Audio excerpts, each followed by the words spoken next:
Good morning, guys. It is coming up to the end of September, and we're starting to watch the seasons change a little.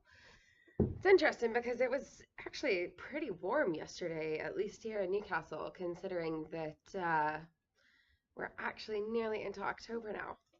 Anyway, it's been a while since I've done a video, and I do apologize for that. So this morning I thought I would sit down and have a little convo with you. A while back, and by a while back I mean like maybe 2 weeks ago, I had a pretty big rant. Not anything public. It was actually mostly to my dog. We were out and about taking our usual afternoon around a graveyard, which is one of my favorite places.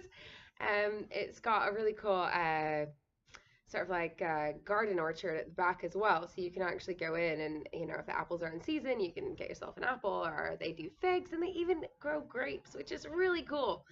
So we go in there and we have a little bit of a waltz around, and then we also always check on the fruit and see how that's coming along and whether it's in season or not yet. And yeah, have fun with that. So mostly I was looking like a crazy person talking to my dog while walking around a graveyard in the middle of the afternoon.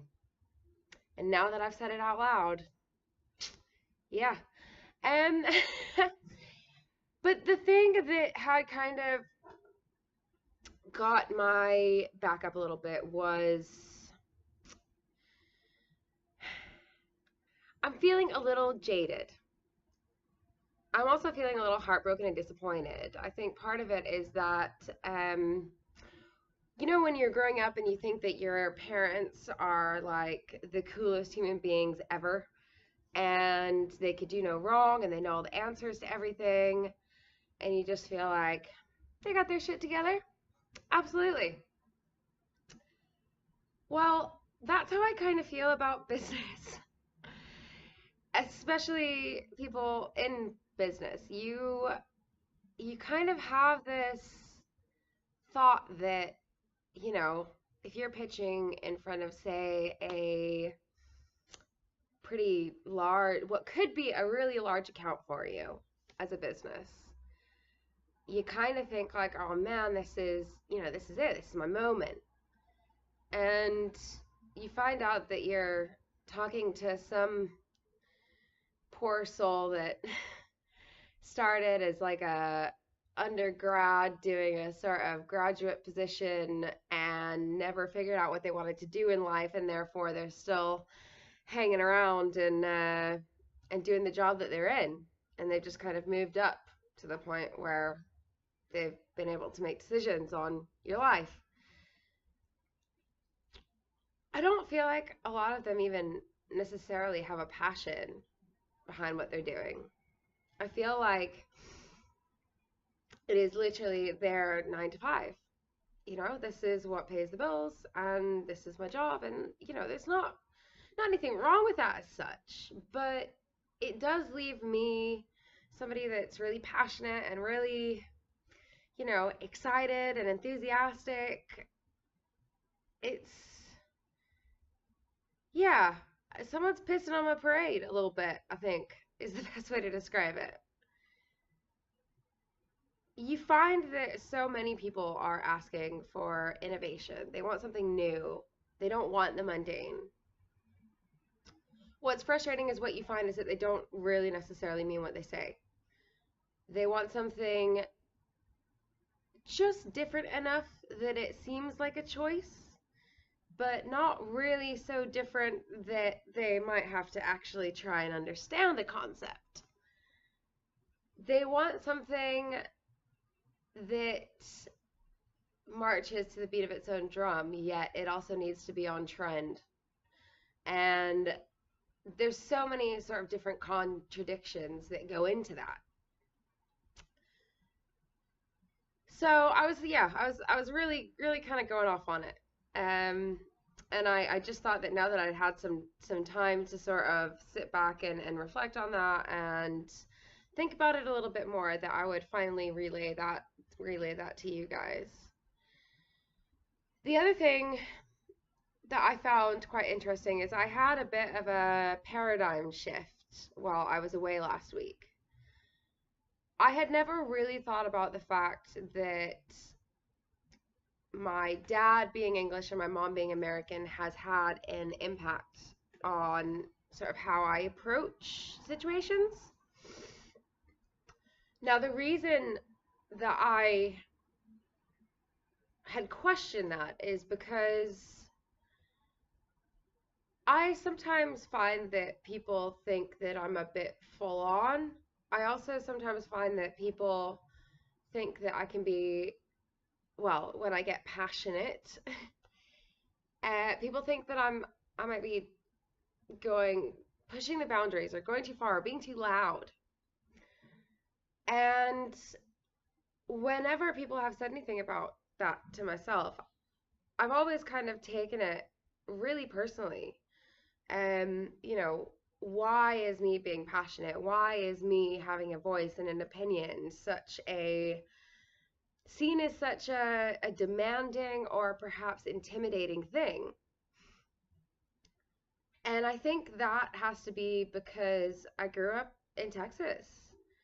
Like, it sounds so obvious now, but you know, I was never able to see the true startling difference between how Americans and people within the UK approach situations because I've been so encompassed in it all the time that both sides seem so normal to me. Yet the way that I talk and the way that I construct my words and the way that I come across is pretty American, even though I don't necessarily realize. And so yeah, it was really frustrating me because I don't get upset that often. At least not to the point where, you know, I'm actually going to do something about it or say something about it, especially when it is confrontation with people. I'm pretty laid back. Like, I am more than happy to put aside a lot of my needs and my wants to go along with what others want to do.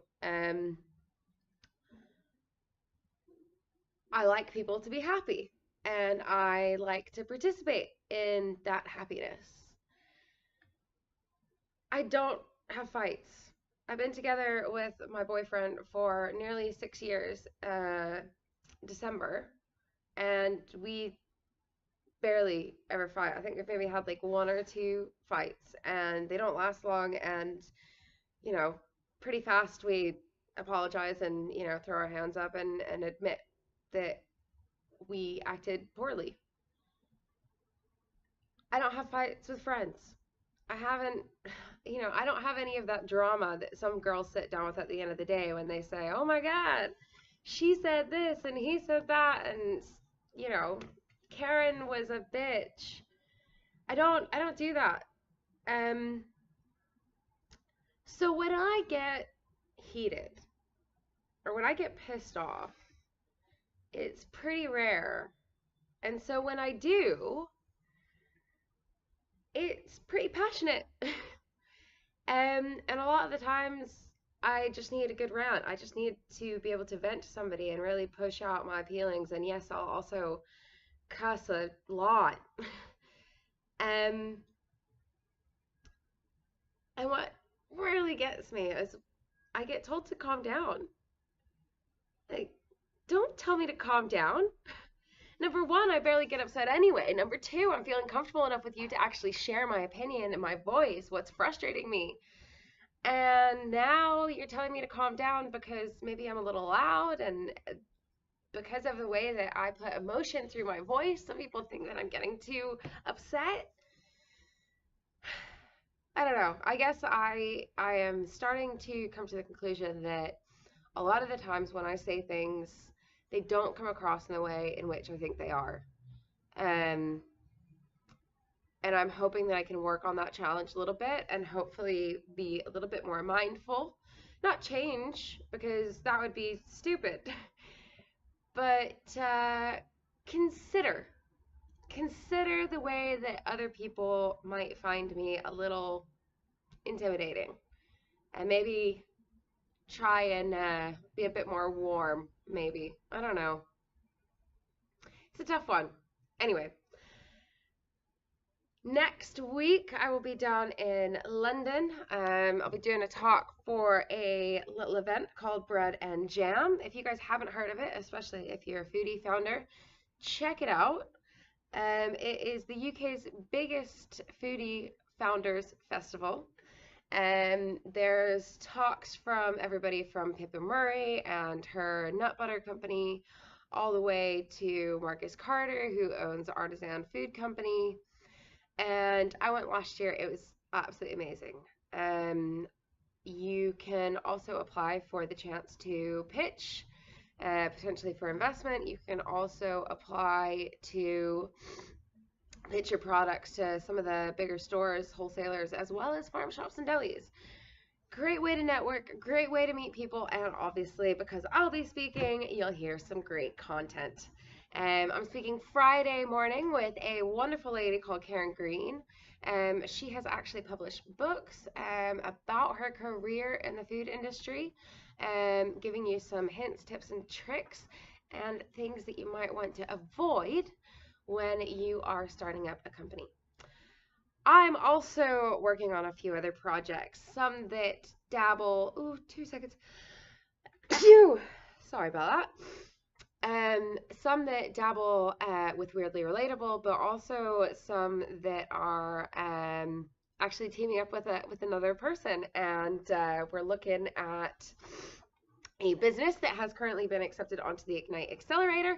So we'll be starting that in October, and everybody watch this space because I'm sure I'll be looking to you guys for a little bit of help and guidance with the idea that we have, making sure that we are addressing all the needs that we would like to, and in a way that encompasses the needs of most everybody. That sounds so vague, but you'll learn more.